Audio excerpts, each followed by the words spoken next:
Salam hər kəsə. Bugün qəbul tipli bir sualın həllinə baxacağıq. Deyir ki, arabacığın iki müxtəlif üfüqi səthdə yalnız sürtünmə qüvvəsinin təsiri altında hərəkəti zamanı sürətinin proyeksiyasının zamandan asılılıq qrafiki verilmişdir. Sürtünmə əmsalları arasındakı hansı münasibət doğrudur? Yalnız sürtünmə qüvvəsinin təsiri altında hərəkət deyir. Deməli, biz arabacığı çəksək, M kütləli bir arabacıqdır. Sağa doğru F dartı qüvvəsi təsir edir. F dartı. Əks istiqamətdə F sürtünmə. Aşağı doğru ağırlıq qüvvəsi, yəni mg. Yuxarı doğru isə N reaksiya qüvvəsi təsir edir.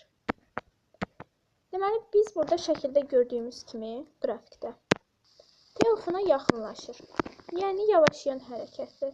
Yavaşlayan hərəkətdə isə F sürtünmə F dartıdan böyük olur. Bu zaman F sürtünmə çıxılsın, F dartı bərabər olur MA-ya.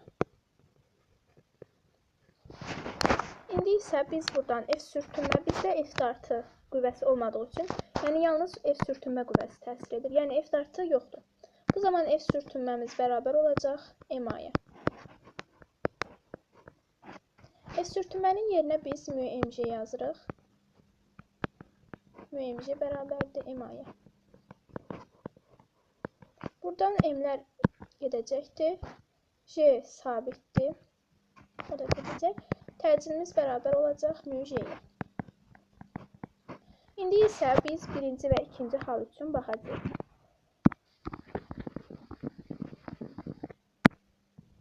Və biz belə bir düstur bilirik ki, T düşmə bərabərdir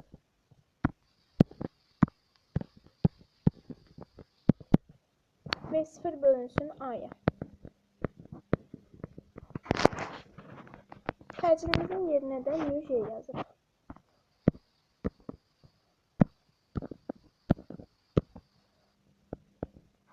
V0 bölünsün μj.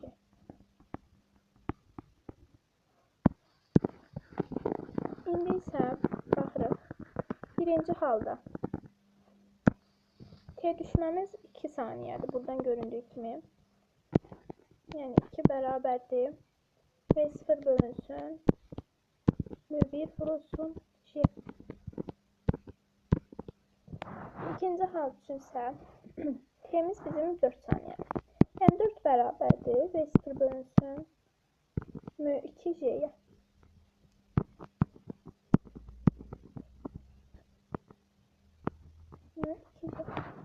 İndi isə burada tərəf-tərəfə bölsək, alarıq ki, 2-də 1 bərabərdir. V0-ə ixtisar gedəcək, şeylər gedəcək.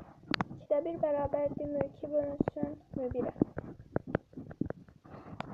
Buradan gördüyümüz kimi μ1 bərabərdir 2 μ-J'yə. 2 μ-2-yə daha doğrusu. Yəni doğru cavabımız olacaq B bəndi.